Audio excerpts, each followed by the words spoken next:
సరే, చదివిన లేఖన భాగాన్ని బట్టి దేవునికి స్తుతి చెల్లిస్తాం. మరి ఒక వాక్య భాగాన్ని మనం జ్ఞాపకం చేసుకుందాం. యోహాను సువార్త 4వ అధ్యాయం, యోహాను సువార్త 4వ అధ్యాయం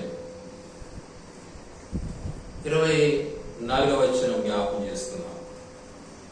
దేవుడు ఆత్మ కనుక ఆయనను ఆరాధించువారు ఆత్మతోనూ సత్యముతోనూ ఆరాధింపవలెను.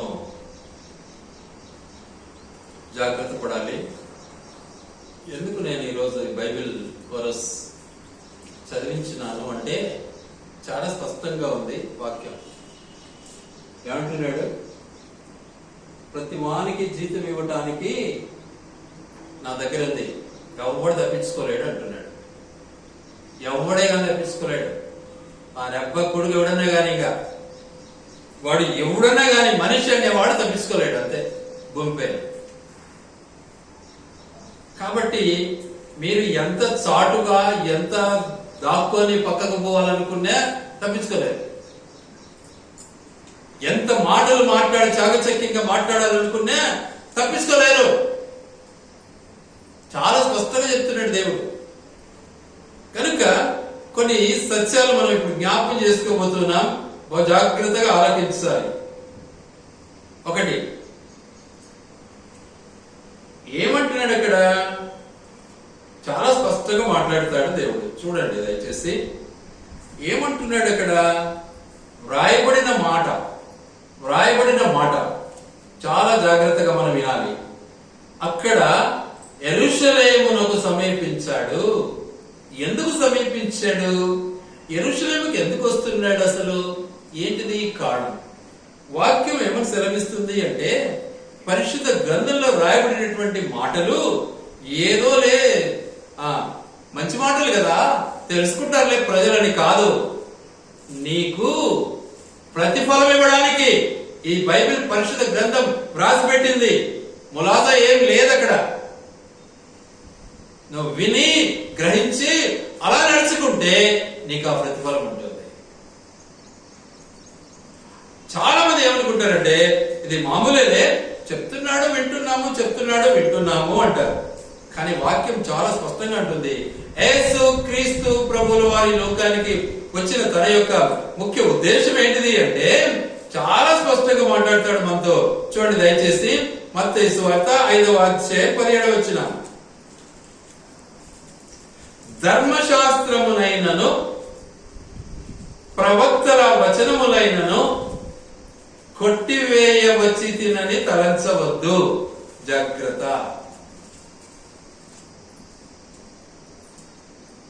ఈరోజు పరిపాలన పద్ధతి ఎలా ఉంది?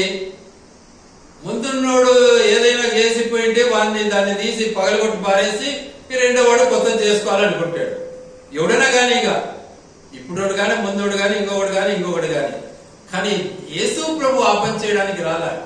తండ్రి నియమించినటువంటి ధర్మశాస్త్రాన్ని, తండ్రి నియమించినటువంటి బిల్డింగ్ ను, తండ్రి నియమించినటువంటి వాగ్దానాన్ని నెరవేర్చడానికి వచ్చాడు కానీ దాన్ని పడగొట్టడానికి రాలే. ఈ రోజుల్లో ఎదురు ముందోడు పడగొట్టేస్తే సరిపోతుంది, దాన్ని కొత్త చేస్తే బాగుంటది కదా, అట్లా తయారైపోయినారు. కానీ యేసు ప్రభు దానికోసం రాలే. దేవుడు మనకి ఇచ్చినటువంటి ధర్మశాస్త్రాన్ని సంపూర్ణంగా నెరవేర్చడానికి వచ్చాడు. మనము మతి చెడు మాట్లాడుతూ ఉంటాం. చాలా వరకు మాకన్నీ తెలుసు అని బోల్తా పడుతూ ఉంటాం. కానీ ధర్మశాస్త్రం మాత్రము మారదు. దేవుని వాక్యం మారదు. యేసు క్రీస్తు ప్రభుల వారు ఆ ధర్మశాస్త్రాన్ని సంపూర్ణముగా తూచా తప్పకుండా నెరవేర్చడానికి ఈ లోకానికి వచ్చాడు. మేమేమంటాం?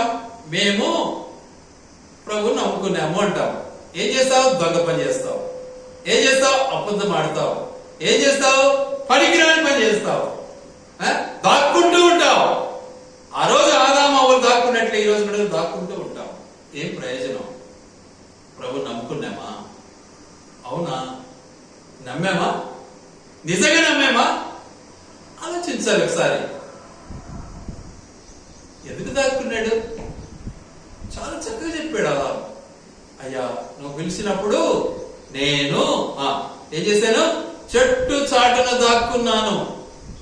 ఎవరు చెప్పారు మిమ్మల్ని దాక్కోమని? చూసారా? ఎవరు చెప్పారు? లోక ఆనందం, లోకపు రంగు, లోకపు రుచి నన్ను ఏం చేసింది? దాచిపెట్టేసింది. నేను దాక్కున్నాను. ఈరోజు మన బ్రతికంతే.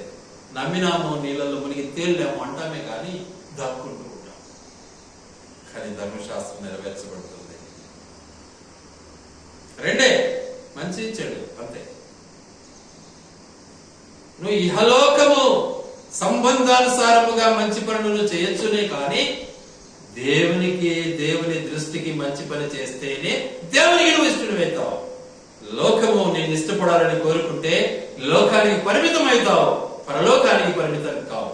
జాగ్రత్త, అది విషయం అని ధర్మశాస్త్రం చదివిస్తా ఉంది. అందుకే యేసు ప్రభువు అంటున్నాడు, నేను ధర్మశాస్త్రమును నెరవేర్చడానికి వచ్చాను, దాన్ని కొట్టివేయటానికి రాలే. ఎందుకంటే ఆకాశమును భూమియు గతించిపోయిననే గాని ధర్మశాస్త్రం అంతయు నెరవేరు వరకు దాని నుండి ఒక్క పొల్లైనను ఒక్క సున్నాయినను తప్పిపోదని నిశ్చయముగా మీతో చెప్పుచున్నాను. యేసు ప్రభు స్వయాన మాట్లాడిన మాట ఇది. ఎందుకు వచ్చాడు యేసయ్య? యెరూషలేముకు ఎందుకు రావాలని ఇష్టపడ్డాడు? నెరవేర్చడానికి, తండ్రి మాట వినటానికి, తండ్రి మాటను నెరవేర్చడానికి. నువ్వు మీ నాయన మాట వింటున్నావా? మీ అమ్మ మాట వింటున్నావా? నీ తండ్రి మాట వింటున్నావా? నీ దేవుని మాట వింటున్నావా? నీ దేవునికి లోబడుతున్నావా? ఒకసారి ఆలోచించుకో. శరీరానికి బానిసమయ్యావా? లోకానికి బానిసమయ్యావా? లోక అంగచందాలకు బానిసమయ్యావా? లోకపు రంగులకు బానిసమయ్యావా? ఒకసారి ఆలోచించుకో. నీ బ్రతుకు ఎలా ఉందో. కానీ యేసయ్య వచ్చింది తండ్రి ఆజ్ఞను నెరవేర్చడానికి వచ్చాడండి. నీకు నాకు నేర్పించడానికి వచ్చాడు. వినరా నాయనా, నా అమ్మ నాయన చెప్పిన మాట వినరా, నువ్వు వినరా బ్రతుకుతావు అంటున్నాడు దేవుడు. మనమేమంటాం? మాకని తెలుసులే, మేము పెద్దలు అయిపోయినాము, మాకని తెలుసు, చదువుకున్నాము, మాకు తెలివి ఎక్కువైపోయిందిలే అంటాం మనం. అంటే అప్పటికి ధర్మశాస్త్రం ఏమైనట్లు నీ దృష్టికి? ఇది పనికి రానిది అయిపోయింది. అంటే దేవుడు నీ దృష్టికి ఏమైపోయినాడు? పనికి రానోడు అయిపోయినాడు. అంతే కదా? అయినా దేవుడు నీకోసమే వచ్చాడు. ఈ ధర్మశాస్త్రాన్ని నెరవేర్చడంలో యేసుక్రీస్తు ప్రభుల వారు మనిషిగా నీవు ఉన్నటువంటి స్థితిని అనుభవించటానికి మనతో కూడా ఉంటూ తండ్రి చిత్తాన్ని అనుభవిస్తూ మనకు మాదిరిగా జీవించి మనకు నేర్పించడానికి వచ్చాడు యేసయ్య. ఆయన స్తుతించడం నేర్చుకో. నీ ఇష్టం ఎన్ని చేసినా ఆయన మారలేడు. నువ్వు ఎంత ఆయనకు లక్షలు కోట్లు డబ్బులు ఇచ్చినా కూడా ఆయన మారడు మనసు. నువ్వైతే మారిపోతావు రంగు.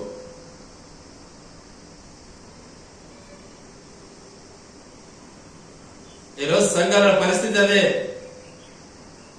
ఎంతో మంది రంగులకు ఆశపడి సంఘాలను మార్చుకుంటూ పోతుంటారు.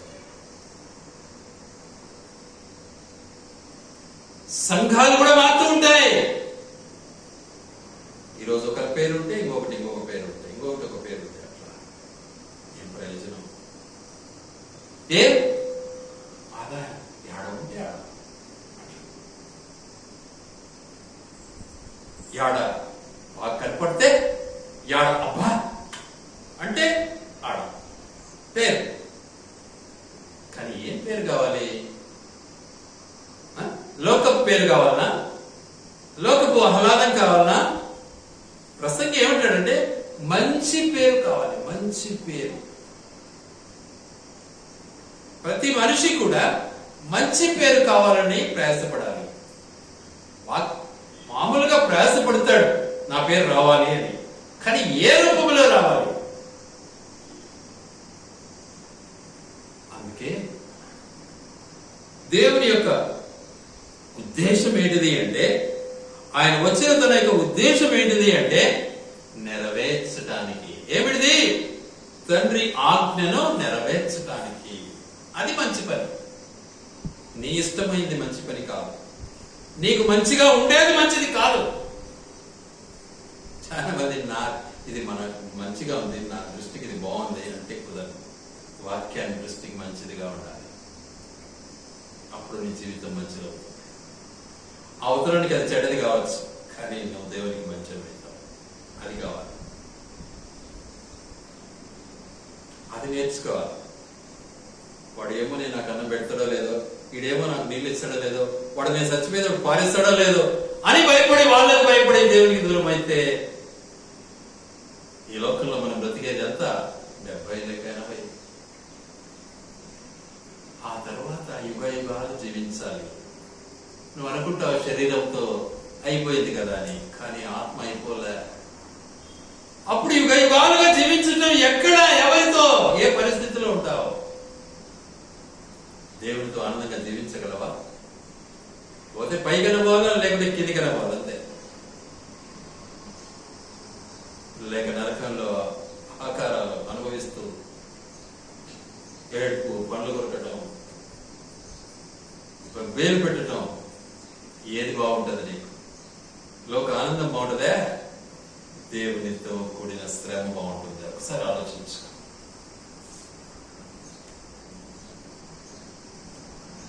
కాబట్టి దేవుడు ఎంత శ్రమ అయినా సరే, ఎంత కష్టమైనా సరే, శిలువ యాగాన్ని అనుభవిస్తూ దేవునికి ఇష్టడుగా జీవించాలని ఇష్టపడ్డాడు. నేర్చుకున్నాం పిల్లరా.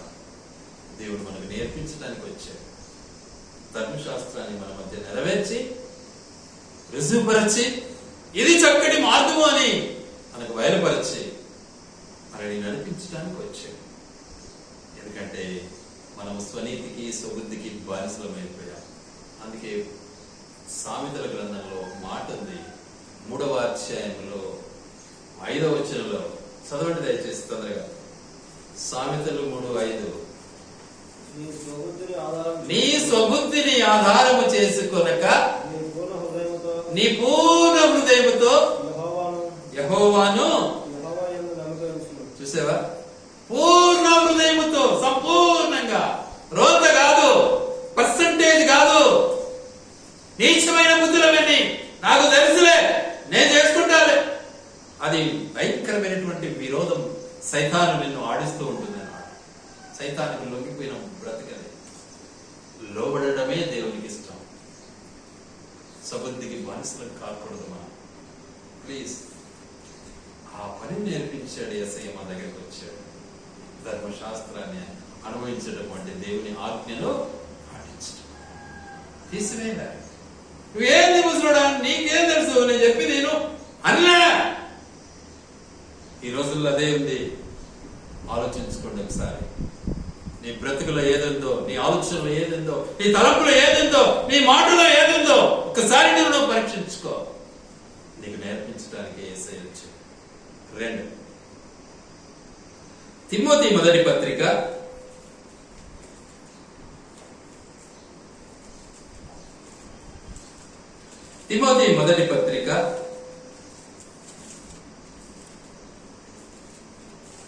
1వ అధ్యాయం 15వ వచనం చదువుకుందాం. పాపులను రక్షించుటకు క్రీస్తు యేసు లోకమునకు వచ్చెనను వాక్యము నమ్మదగినదియు పూర్ణాంగీకారమునకు యోగ్యమైనదియునై ఉన్నది. అట్టి వారిలో నేను ప్రధానుడు. ఆగినాలండి. ఎందుకొచ్చాడు యేసు ప్రభు? మొదటేమో ధర్మశాస్త్రాన్ని, తండ్రి ఆజ్ఞను పాటించి మనకు నేర్పించడానికి వచ్చాడు. 2వది, పాపులను రక్షించుటకు క్రీస్తు యేసు లోకమునకు వచ్చి. దేనికి వచ్చాడు? పాపులను రక్షించడానికి. ఎవరక్కడ పాపులు? మనమంతా పరిశుద్ధులం కదా, మనమంతా తప్పు చేయం కదా, మనమంతా గుడికి వస్తాం కదా, బైబిల్ చేతిలో ఉంటుంది కదా మనకు. నీళ్ళలో మునిగి తేలినాం కదా మనమంతా కదా. ఎంత మోసగాలం, అవునా కాదా? ఆలోచించండి. ఎప్పుడైతే దేవుని ఆజ్ఞకు నువ్వు లోబడకుండా నీళ్ళలో 10 సార్లు మునిగిపో, ఏం ప్రయోజనంలే. నీ అంత పాపాత్ముడికి ఒకళ్ళే. ప్రభు నమ్మినాడని తిరిగాడు ఇస్కరియోతు యూదా కూడా, కానీ పొట్ట పగిలి పేగులు బయటకు చచ్చిపోయాడు. మన బ్రతికేంటి ఒకసారి ఆలోచించండి. సమకాలీనుడు యేసు ప్రభుకి అద్భుతాలన్నీ చూశాడు, యేసు ప్రభుకి మహత్కారాలన్నీ చూశాడు. నువ్వు కూడా ఆ పని చేస్తున్నావా? కాబట్టి నిన్ను రక్షించడానికి వచ్చాడు, నిన్ను కాపాడడానికి వచ్చాడు, నీకు నిజంగా పరలోకంలో స్థానం కల్పించడానికి వచ్చాడు.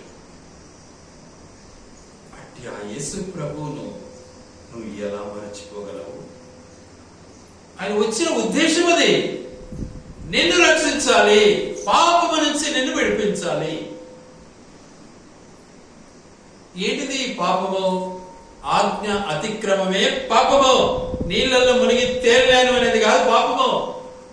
ఆజ్ఞను అనుసరించకపోవడమే పాపము. నీళ్ళల్లో 10 సార్లు మునిగిన ఆజ్ఞను పాటించలేదు అంటే నువ్వు పాపివే.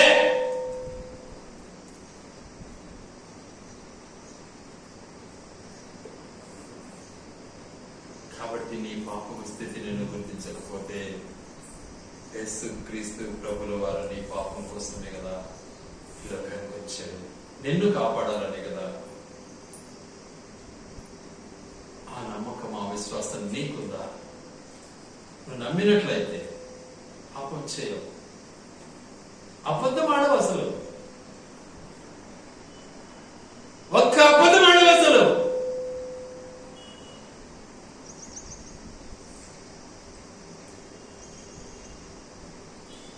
గ్యారంటీ చెప్పగలను నేను, అబద్ధం ఆడే ఛాన్స్ ఉండకూడదు నీలో నాలో. సైతాన్ని పొద్దుతా ఉంటది, లేరా కొద్దిగా అంటది, అయినా అబద్ధం ఆడకూడదు.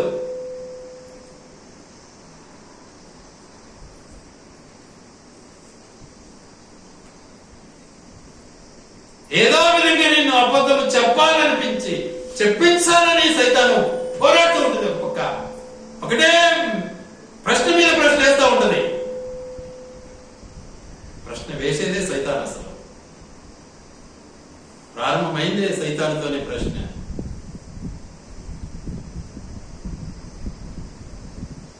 కాబట్టి అట్టి దుస్థితికి లోను కాకుండా కాపాడబడటానికి యేసు క్రీస్తు ప్రభుల వారు మనం లోకానికి వచ్చాడు.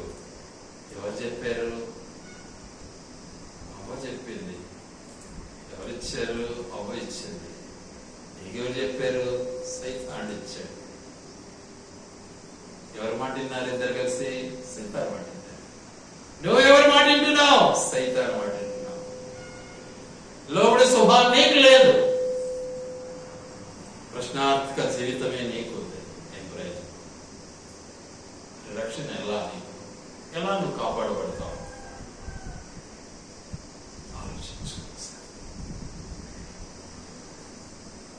కనుక మన బ్రతుకులు ఒకసారి పరిశీలించుకున్నాం. యేసయ్య రావడం తన యొక్క ఉద్దేశం ఏంటిది అంటే నన్ను రక్షించాలి. వాస్తవానికి వాట్ యు మీన్ బై రక్షణ? రక్షణ అంటే ఏంది రక్షణ అంటే? పాపమును విడిచిపెట్టి ప్రభువును హత్తుకోవటం, చేసిన పాపాన్ని విడిచి మారు మనస్సు పొంది ప్రభువును చేర్చుకోవటం. ఈ ప్రక్రియ నీలో లేనప్పుడు నువ్వెలా పరిశుద్ధులు అవుతావు? అన్ని నాకు తెలుసులే అనుకుంటివి, ప్రభువా నీకు స్తోత్రము అంటివి. మోసం కాదు ఇది, డబుల్ గేమా? అవునా? డబుల్ గేమ్ ఆడితే దేవుడు ఒప్పుకుంటాడా? చావు బ్రతుకు ఒకటే కావాలి మనకు. ఈ రోజుల్లో డబుల్ గేమ్ ఆడేవాళ్ళు చాలా మంది ఉన్నారు. నీకు ఓటేస్తా, నీకు ఓటేస్తా, నీకు కూడా ఓటేస్తా, ముగ్గురికి 4గురికి ఓటేస్తా నేను అంటారు. 4గురు కూడా తీసుకుంటారు.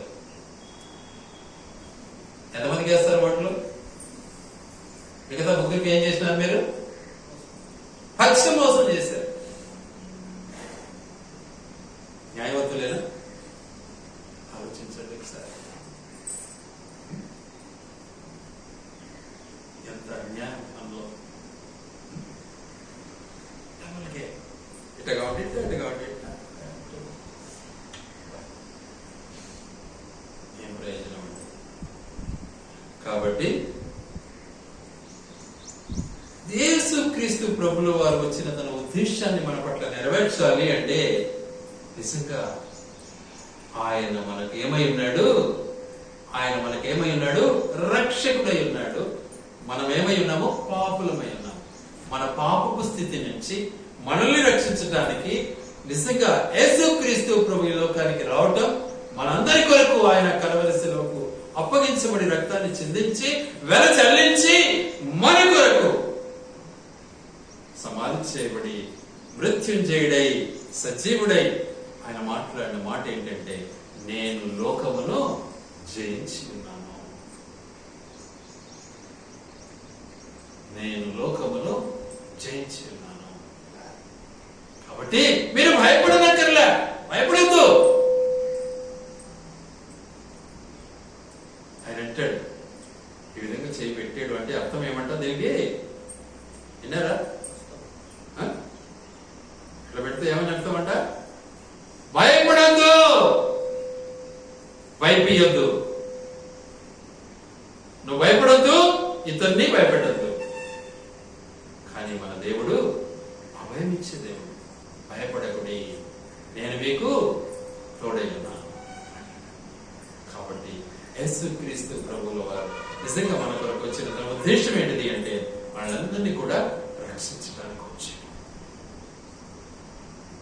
కాబట్టి ఆయన యొక్క రక్షణ మనకు ఎంతైనా అవసరం. అది లేకపోతే మనకు పరలోకం లేదు, ఇక వేరే ఏ మార్గంలో లేదు. అందుకే ఆయన ఒకే మాట అన్నాడు, నేనే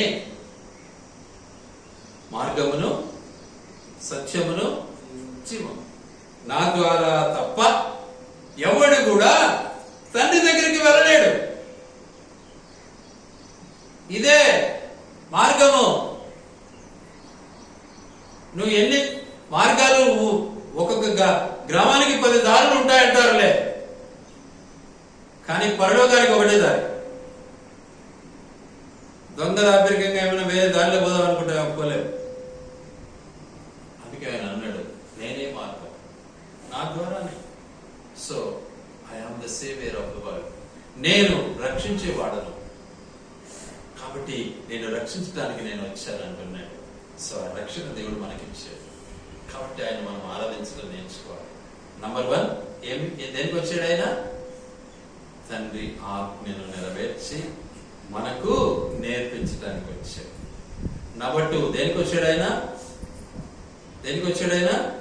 మన పాపపు స్థితి నుంచి మనల్ని విడిపించి, మనల్ని పాపము నుంచి విడుదల చేసి రక్షించి పరలోకానికి చేర్చడానికి వచ్చాడు ఆయన.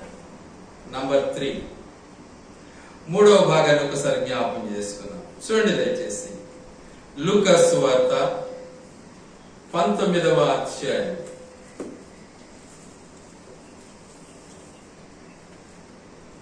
లూకా సువార్త 19వ అధ్యాయం 10వ వచనం. నశించిన దానిని వెదకి రక్షించుటకు మనుష్య కుమారుడు వచ్చెనని అతనితో చెప్పాడు. ఏమైపోయింది పరిస్థితి? ఎవరిని? నశించిన దానిని. మన పరిస్థితి ఎంతవరకు దిగజారిపోయింది అంటే, మన బ్రతుకు ఎంతవరకు వచ్చింది అంటే, నాశనం కావడానికి సిద్ధమైపోయింది, నశించే పరిస్థితికి వచ్చింది. ఒక్కొక్కరు ఏమంటారంటే, అప్పుడు నేను చాలా దుర్మార్గంగా ఉంటేనే, ఇప్పుడు ప్రభు నమ్ముకున్న తర్వాత అవన్నీ వదిలిపెట్టాను అంటారు. అప్పుడు దుర్మార్గంగా ఉన్నాడు అంటే పరిస్థితి ఏంటి? నాశనానికి సిద్ధమై ఉన్నాడు. కానీ ప్రభుని అంగీకరిస్తే ఏమైనాడు? నాశనం నుంచి బయటపడ్డాడు. దేవుడు ఏం చేశాడు? అతన్ని ఆ నాశన కూపము నుంచి బయటకు తీసుకొచ్చి, ఆ నరకము నుంచి బయటకు తీసుకొచ్చి. సో నువ్వు కూడా నమ్ముకున్నట్లయితే ఆ నశించిన స్థితి నుంచి నిన్ను దేవుడు ఏం చేయాలని ఇష్టపడుతున్నాడు? రక్షించాలని ఇష్టపడుతున్నాడు. ఆ నాశన కూపము నుంచి నేను రక్షించడానికి. చూసినట్లయితే ఆ పొట్టివాడై ఉన్నటువంటి జక్కయ్య ఇంటికి వెళ్ళాడు యేసు ప్రభు. అందరూ కుసగుసా కసగసా కుసగుసా అనుకుంటున్నారు. ఏమనుకుంటున్నారు? కుసగుసలు ఆడుతూ ఉన్నారు. ఏంది ఆ పాపాత్మ ఇంటికి పోయినాడే యోధుడు? ఏం చేశాడు ఆ పాపము? ఆయన డబ్బు సంపాదించేవాడు. ఏం సంపాదిస్తాడు ఆయన? ఆయన సొత్తుపు గుర్తుతాడు, వడ్డీ వ్యాపారస్తుడు, లేకపోతే ట్యాక్స్ కలెక్టర్. డబ్బు కలెక్ట్ చేస్తాడు ఆయన. 10 రూపాయలకు 100 రూపాయలు తీసుకుంటాడు. ఈరోజు ఇవ్వడంలో మనం అమలు చేస్తున్నాడు. అయితే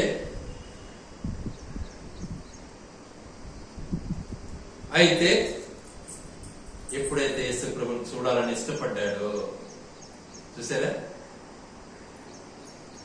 అదే ఆయన తెలుసుకున్నాడు. నేను చేసేదంతా మోసం కదరా, నేను చేసేదంతా అన్యాయం కదా, ఇక నేను తప్పకుండా నరకానికి వెళ్లాల్సిందే కదా, ప్రభువా నన్ను జ్ఞాపకం చేసుకో అన్నాడు. పై నుంచి కిందికి దుక్కు అంటే దుక్కినాడు పావు. దిగువన్నాడు. వెంటనే ఆలస్యం చేయలే. మనమేమంటాం? తట్టుకో ఇప్పుడే వస్తాడలే, రోజే బాగు అయిపోయావు, టైం అయిపోయింది, ఇదో వచ్చేసిన. ఫోన్ అయితే ఇప్పుడు ఫోన్లు ఎట్లున్నాయంటే ఏండో అంటే ఇదో ఇన్నే ఉన్నాయి, ఇన్ని 5 నిమిషాల్లో 2 నిమిషాల్లో ఏమంటాడు మనడు? ఎన్నో ఉంటాడు. సెల్ ఫోన్ ఇప్పుడు అట్లా పనిచేస్తాను. కానీ వెంటనే దిగగానే హక్కున గృహం తన ఇంట్లో చేర్చుకున్నాడు. యేసు ప్రభువుని ఏం చేశాడు? తన ఇంట్లో చేర్చుకున్నాడు. నువ్వు చేర్చుకునేవా? ఇంట్లో చేర్చుకునేవా? ఒకసారి ఆలోచించుకో. ఇంట్లో చేర్చుకోని విశ్వాసం ఎంతో మంది ఈ రోజులో కోకోలు. ఇంట్లో యేసు ప్రభు వద్దు మాకు, ఆ ఉదయంలో ఉంటాడు. ఎంత మంచి విశ్వాసులు కదా, ఎంత పచ్చి మోసగాలని చెప్పుకోవాలి ఇలా. వెంటనే ఇంట్లోకి తీసుకెళ్ళాడు. కాళ్ళ మీద పడ్డాడు. ప్రభువా, నేను అన్యాయంగా సంపాదించిన ప్రతిదీ కూడా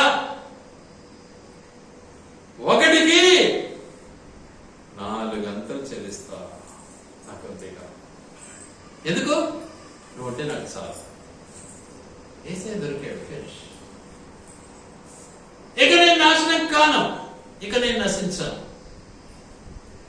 నా ఇంటికి నువ్వు వచ్చావు, ఇంటికి రక్షణ వచ్చింది. నా హృదయంలోనికి నువ్వు వచ్చావు. నేను ఒప్పుకుంటున్నా, నేనైతే మోసగానే, నేను నిజంగా ఈ విధంగా సంపాదించాను, మోసం చేసి సంపాదించాను. 1కి 4 వాపస్ ఇస్తాను, నేను నన్ను క్షమించయ్యా. వెంటనే యేసు ప్రభు అన్నాడు, నేడు ఈ ఇంటికి రక్షణ వచ్చి ఉన్నది. చాలదా? మనకు వచ్చిందే. యేసయ్య ఇంట్లోకి రాకుండా యేసయ్యని నేను నమ్ముకున్నానని మన ఇంట్లోకి రక్షణ వస్తుందా? ఒకసారి ఆలోచించి. ఇవన్నీ మనకు మార్గదర్శకాలేనండి. ఇదే ధర్మశాస్త్రం నెరవేరు. ఇంటికి రక్షణ వచ్చింది. నశించే నన్ను వెతికి రక్షించాడు యేసు ప్రభు. వెతుక్కుంటూ నా కొరకు వచ్చాడు. ఎక్కడికి? ఎరికో పట్టణానికి వచ్చాడు. ఎక్కడికి వచ్చాడు? కడపకు వచ్చాడు. ఎక్కడికి వచ్చాడు? భారతదేశానికి వచ్చాడు. ఎక్కడికి వచ్చాడు? ఆంధ్రప్రదేశ్కి వచ్చాడు. ఎవరొచ్చారు? తన దాసుడు వచ్చాడు. ఎవరొచ్చారు? తన వాక్యం వచ్చింది. అంగీకరించావా? నాకన్నీ తెలుసులే. ఏం తెలుసు? దొంగ భక్తి తెలుసు నీకు. చాలా మందికి బైబిల్ పట్టుకోవడానికి సిగ్గు, మోసగాళ్ళు క్రైస్తవులు చెప్పుకోవడానికి ఇష్టపడతారు. ఎంత మోసగాళ్ళు అనుకోవాలి. క్రైస్తవుడైతే ఆయుధం లేకుండా ఉన్నాడు అప్పటికి.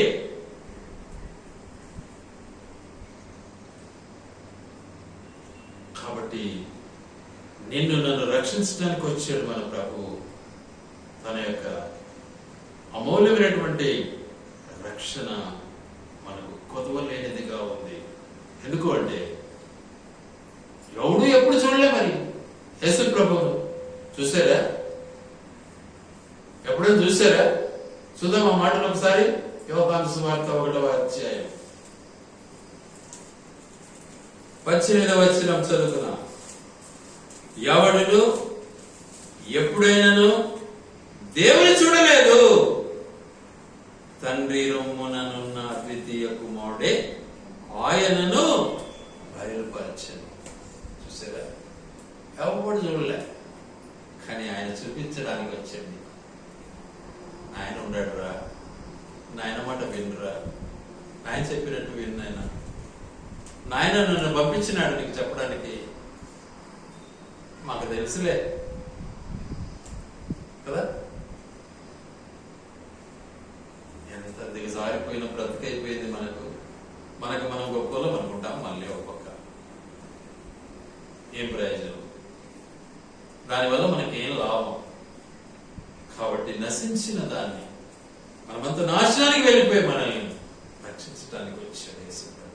నంబర్ 1, ఆజ్ఞను పాటించి నేర్పించడానికి వచ్చాడు. నంబర్ 2, పాపపు స్థితి నుంచి నిన్ను నన్ను రక్షించడానికి వచ్చాడు. నంబర్ 3, నశించిపోయే నిన్ను నన్ను కూడా రక్షించడానికి వచ్చాడు. నంబర్ 4, జ్ఞాపకం చేసుకుందాం ఒకసారి. దయచేసి ఆలోచించండి. చూద్దాం ఆ మాటలు ఒకసారి.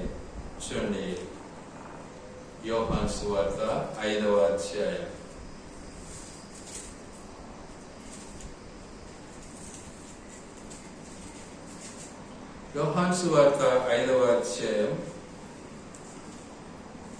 30వ వచనం చదువుకున్నాం.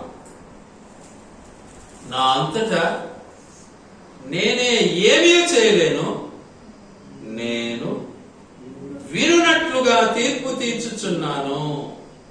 నన్ను పంపిన వాని చిత్త ప్రకారమే చేయగోలుదును గాని నా ఇష్ట ప్రకారము చేయగోలను. గనుక నా తీర్పు.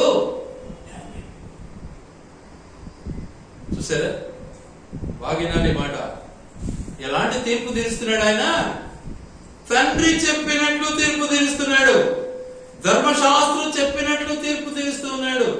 ధర్మశాస్త్రము నేర్పించినట్లుగా ఆజ్ఞానుసారంగానే ఆయన తన పనిని నెరవేర్చడానికి వచ్చాడు. మనం మన సొంత ఆలోచనతో చేయడానికి ఇష్టపడతాం. సొంత తెలివి మనది గొప్పది. నేను చెప్పింది ఎంత అసలు నేను చెప్పినా కరెక్ట్ చెప్పినా నీకేమనుకుంటున్నావు? కానీ వాడు వాక్యానుసారంగా జీవించాలనుకుంటూ ఉంటాడు.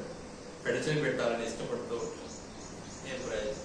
తప్పుదారి మళ్లించాలని ఇష్టపడుతూ ఉంటుంది సైతానికి బలం ఎక్కువ. కాబట్టి దేవుని వాక్యం సెలవిస్తున్న మాట ఏంటంటే, తండ్రి ఇష్టానుసారంగా మన బ్రతుకును మనము అనుభవించటం దేవునికి ఇష్టమైంది. ఈరోజు పిల్లల పెంపకం కూడా తయారైపోయింది. ఎట్లా? పిల్లలు కోరినట్లే, తల్లిదండ్రులు చెప్పినట్టు పిల్లలు లేదు ఇప్పుడు. ఎందుకని? వాళ్ళు చెప్పినట్టు తల్లిదండ్రులు వినాలి ఇప్పుడు. వాళ్ళ కోరికలు కావాలి ఇప్పుడు. కానీ మా వరకైతే దేవుని కృప వల్ల సాగిపోయింది. మేము చెప్పినట్టు విన్నారు పిల్లలు. కానీ ఇప్పుడున్న జనరేషన్ మాత్రం వినేదానికి లేదు. సమస్య అలుగుళ్ళు గిలుగుళ్ళు, రకరకాల శోధనలన్నీ. వాళ్ళని చూడడము, వీళ్ళని చూడడము, ఇంకొకరిని చూడడము, ఆ డ్రెస్సు ఈ డ్రెస్సు, ఆ కథ ఈ కథ, వాటికి బానిసలు అయిపోతూ ఉన్నారు. కానీ మనం ఎవరిని చూద్దాము? మన తండ్రిని చూద్దాం. మన తండ్రిని చూసి తండ్రి చెప్పినట్లుగా మనం నడుచుకోవడానికి ప్రయాసపడదాం. ఎందుకంటే ఆయన ఇష్టమే మన ఇష్టం. ఆయన చెప్పినట్లు నడుచుకుందాం. అప్పుడు మనం ధన్యులం అవుతాం. ఆయన చెప్పిన మాట వినకపోతే ఆయన ఆస్తిలో భాగస్థులం కాలేము. కానీ ఈరోజు చలామణి అవుతున్నారు. ఆయన చెప్పిన మాట వినకపోయినా ఆస్తి కొట్టేయడానికి ఏమనంటే పోతాం కోర్టుకు అంటారు. ఏడబోతావు కోర్టుకు? ఈ లోకంలో పోతావు. ఆడ మండే గుండంలోకి పోతావు.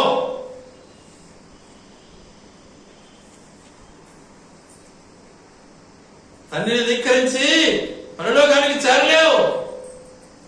తల్లిని ధిక్కరించి పరలోకానికి చేరలేవు. నా రైట్ ఎర్రజెండా. ఏం రైట్? మీ నాయన నీకు లెక్కలో పడలేదా? అదేనా నీ రైట్? నీకు తీర్పు ఇక్కడే కాదు, అక్కడ.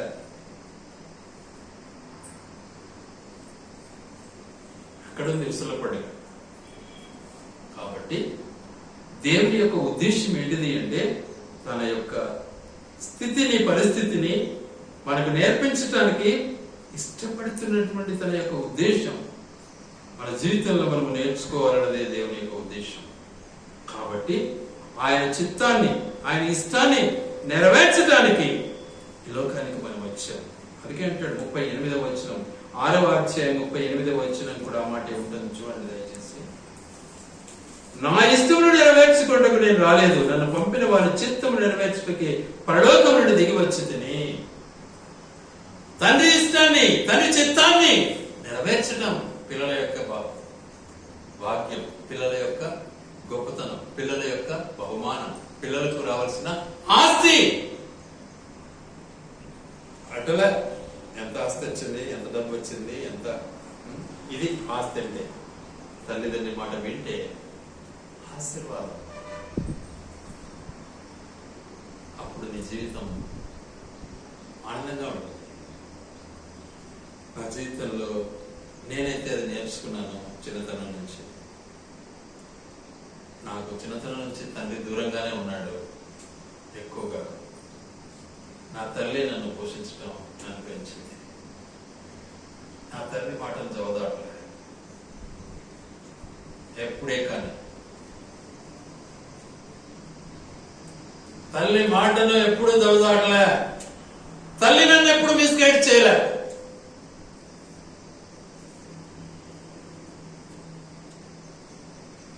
ఈరోజు వాస్తవానికి ఈ పరిచర్య చేస్తున్నానంటే ఆ మహాతల్లి యొక్క ప్రార్థన ఫలితం, దేవుడు నాకు ఇచ్చిన గొప్ప భాగ్యం. వేరే ఎవరు నేర్పిలే నాకు లోకంలో. ఆ గురువు, ఈ గురువు, లేకపోతే ఆ పెద్దలు, ఈ పెద్దలు ఎవరు నేర్పిలే. తల్లి నేర్పించింది. దేవుని యందు ధర్మశాస్త్రాన్ని నా చేతికి ఇచ్చింది, కొని ఇచ్చింది. చదువు అనేది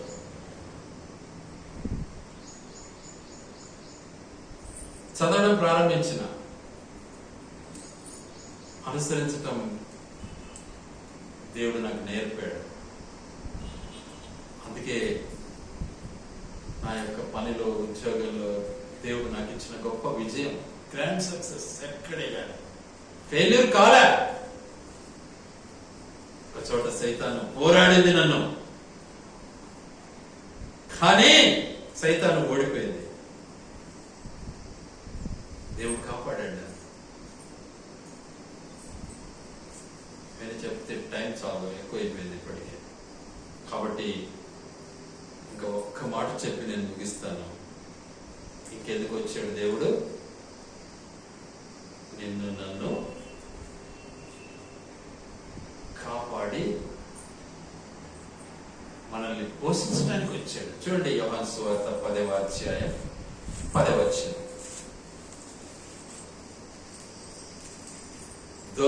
దొంగతనమును, హత్యను, నాశనమును చేయుటకు వచ్చును కానీ మరి దేనికి రాడు.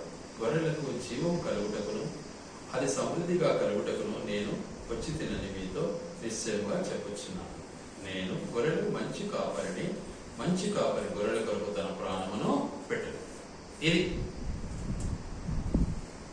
దాదాపు ఒక 5 అంశాలు మీ ముందు పెట్టాను. ప్రాణం ఇచ్చి మనల్ని కాపాడడానికి వచ్చాడు. తోడేలు నుండి, సింహం నుండి, పెద్దకుల నుంచి మనల్ని కాపాడడానికి వచ్చాడు మంచి కాపరిగా. దొంగ నరహత్య చేయడానికి వస్తాడు.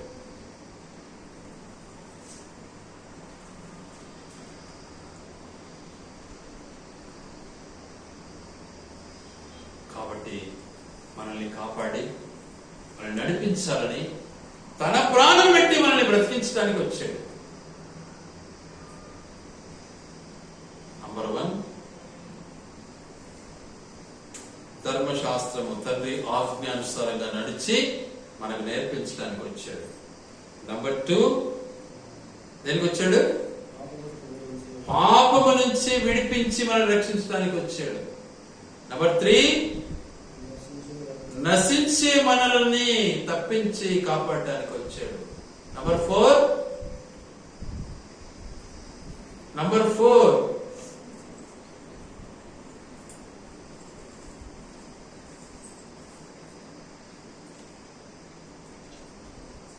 తండ్రిని మనకు చూపిస్తూ ఏం చేశాడు? తండ్రి చిత్తానుసారంగా న్యాయం ఏంటిది, అన్యాయం ఏంటిది, ఆయన తీర్పు తీర్చడానికి వచ్చాడు. ఆయన చెప్పినట్లు పని చేయటం నేర్పించడానికి వచ్చాడు. నంబర్ 5, ఆయనకు మనము నిజంగా ఆయన కాపుదలలో మనల్ని పెంచడానికి వచ్చాడు. తోడేళ్ల నుంచి, పెద్ద పులుల నుంచి, రాక్షసుల నుంచి, సైతాన్ నుంచి మనల్ని కాపాడటానికి వచ్చాడు. ప్రాణం పెట్టాడు. ఆలోచించండి. కాబట్టి ఆయన మనం స్తుతిస్తాం, ప్రార్థిస్తాం. దేవుడి మాటలు ఆయన వెనుకకు దీవించి ఆశీర్వదించును గాక.